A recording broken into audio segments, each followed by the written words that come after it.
अस्सलाम वालेकुम जी। Second slip की एक और एपिसोड है और आज बहुत बड़ी बड़ी बातें होने वाली है। इंजमामुल हक वाली एपिसोड हमने आपको दी और उसकी रीजन बताई कि इंजमामुल हक क्यों गए हैं और उनके पीछे के मुश्किल लफ्ज मुहर्रिकात क्या हैं। तो हमने वो सारा कुछ बताया कि रीजन क्या है और उन्होंने जो रेजिग्नेशन पुट किया था उसका मतन क्या है। ये सारी चीजें हमने बताई।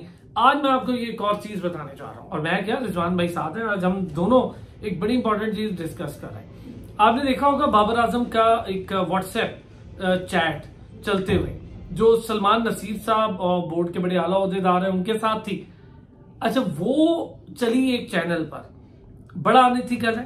कोई तरीका नहीं है कि वो चैनल ये चीज चलाता। वो चैनल की रिस्पॉन्सिबिलिटी है बनिस्बत इसके कि किसी एंकर पे डालें, किसी रिपोर्टर पे डालें, किसी वो चैनल की रिस्पॉन्सिबिलिटी है भाई। चैनल को ये चैनल पॉलिसी होती है। अच्छा, दूसरा ये कि वो तो हो गया जो होना था। अब मुझे ये बताएं, दो लोगों के दरमियान रिजवान वो बात हुई, सलमान नसीर और बाबर आजम। ज़का अशरफ साहब देने वाले कौन है भाई? नहीं, पहली चीज तो ये कि जिसके बीच में भी बात हुई ये अनएथिकल है, कानूनी तौर पे भी और मॉरली तौर पे भी। देखिए, आपकी मेरी चैट है और एक तीसरा बंदा उसको एक्सपोज कर दे, या आपकी मेरी चैट को आप एक्सपोज कर दे। मेरी चैट मेरी मर्जी के बगैर पब्लिक नॉलेज नहीं बन सकती। मेरी चैट मेरी मर्जी। हाँ।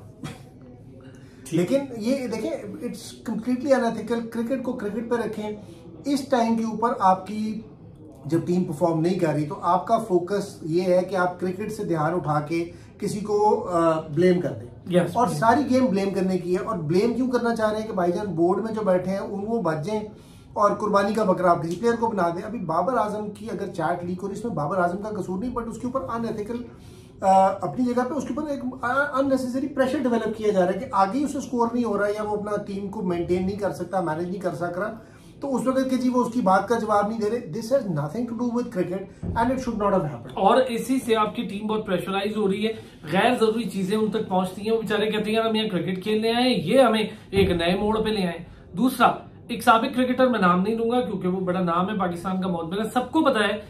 उन्होंने कहा जी कि बाबर आजम के रिप्लाईज का जवाब नहीं दिया, वो बाबर आजम के मैसेजेस का कोई जवाब नहीं दिया जा रहा। और वो पता लग गया कि ऐसे कोई मैसेजेस थे नहीं और उन्होंने कोई किया नहीं था। उस चैट के अगर हम वो स्क्रीनशॉट देख रहे हैं तो उससे तो यही पता चल रहा है। भी बाबर आजम ने कहा कि मैं तो कुछ भी नहीं किया। और आप कौन से क्रिकेटर की बात करें? विकेट कीपर जो होते थे जी जी मशहूर वाले, सब पहुंचा दिया है इन्होंने आपको। मुझे तो पता ही नहीं भाई। ये मासूम आदमी, मैं वैसे बड़ी इज्जत करता हूँ। मैं भी करता हूँ, बहुत अच्छे रिस्पेक्टेबल। लेकिन सर देखें, ये सारा कुछ जो कुछ हो रहा है इस टाइम, इसके नुकसानात सिर्फ ये हैं कि आपकी टीम मॉरली पहले ही बहुत परेशान थी और मुझे लगता है ये सारी चीजें यहाँ से साथ गई थी। मैं आपको बताऊं सारी कहानी को घटने का मकसद क्या था। एक वो वाले एंकर जो उनको बैन किया हुआ है, उनको अपनी मशहूरी का शौक चढ़ा हुआ था कि अब मुख्तलिफ चैनल्स पे उनको बुला बुला के, मैं क्रिकेटर की बात नहीं कर रहा, मैं एंकर की बात कर रहा हूँ। टीम के असिस्टेंट मैनेजर भी एक जमाने में रहे हैं, बड़े शौकीन है क्रिकेट के और बड़ी उनको हिस्ट्री पता है। लेकिन उस चक्कर में पाकिस्तान का बेड़ा गर्क हो गया कि भाईजान को टीम के साथ। अच्छा, ये क्या रिजवान, ऐसे मौके पर जहां पर आपकी टीम है, इसकी रिस्पॉन्सिबिलिटी पूरी मेरी नजर में बोर्ड पर जाती है। बिल्कुल, एब्सोल्युटली। चेयरमैन ज़का अशरफ पर जाती है। एब्सोल्युटली। उसकी रीजन, रिजवान साहब पहले तो ये बताएं, चेयरमैन का ओहदा ये शोभा देता है कि छोटी छोटी चीजें, फजूल बातें लेकर टीवी पे पहुंच जाए। अच्छा, जो ये पहली वाली बात हुई है ना, जो एक एक्स क्रिकेटर ने लीक कर दी और उसके पीछे मैंने आपको बताया कि कौन साहब थे, बेसिकली तो वहां पे ज़का अशरफ इन्वॉल्वमेंट नहीं है उस वक्त। वो एक इन्होंने अपनी मशहूरी के लिए एक बोंगी मार दी, या इनको कोई छोटी मोटी बात पता चली तो इन्होंने अपने से मन घड़त कहानी बना ली बगैर तस्दीक किए। सो बेसिकली तो इनको कोर्ट में लेके जाना चाहिए ज़का अशरफ को। हाँ। अगर वो क्लियर है तो यू शुड से कि भाईजान तू ते आना कोर्ट से and let's see how it goes. उसके बाद जब ये बात आती ना, अब ज़का अशरफ का काम as chairman of the board ये नहीं है कि वो जस्टिफिकेशन देता फिरे और अपनी सफाइयां पेश करे। भाई इस बोर्ड का चेयरमैन है, वो अगर बाबर आजम को सवाल का जवाब दे रहा है नहीं दे रहा, ये बातों की जस्टिफिकेशन नहीं बनती। इंटर डिपार्टमेंटल मसले हैं, इंटर डिपार्टमेंटल मामला। हाँ।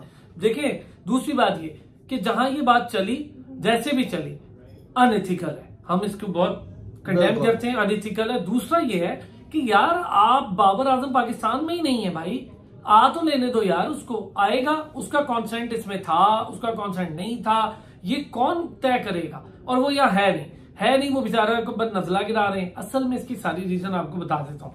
5 तारीख बड़ा क्रूशल मोमेंट हो जाएगा 4 के बाद से ज़का अशरफ साहब के लिए। ज़का अशरफ साहब जा रहे हैं और उनको पता है कि मैंने अभी तक इलेक्शन की कोई चीज नहीं की, तो उन पर कदगन तो आएगी। जा रहे से मुराद ये कि कदगन आएगी। अब देखते हैं कि आगे वो करते क्या है, उनकी स्ट्रेटेजी क्या है रुकने की। रुकने का जवाब अभी उनके पास है नहीं। फिर वो अपनी से बचाने के लिए से वो क्या कर रहे हैं, ये सारे का सारा प्रेशर डाइवर्ट करें। अब कभी कह देते हैं जी चीफ सिलेक्टर ने की है टीम सिलेक्ट, फिर कहते हैं जी बाबर और इंजमाम जाने, मेरा तो उसमें कोई हाथ नहीं है। भाई नहीं है हाथ तो बताने की क्या जरूरत है, सबको पता है, आपका हाथ होना भी नहीं चाहिए। आप क्यों बताएंगे कि ये प्लेयर डालो ये ना डालो, ये तो ऑलरेडी चीफ सिलेक्टर का काम है, उसके बाद कोचेज और बाबर आजम का काम है। तो वो कौन होते हैं कहने वाले मेरा इसमें कोई हाथ नहीं। देखिए वो तो जिस वक्त आया उस वक्त तकरीबन टीम डिसाइडेड थी और सारा कुछ ठीक था, बट इसकी जस्टिफिकेशन देना इज स्टूपिड।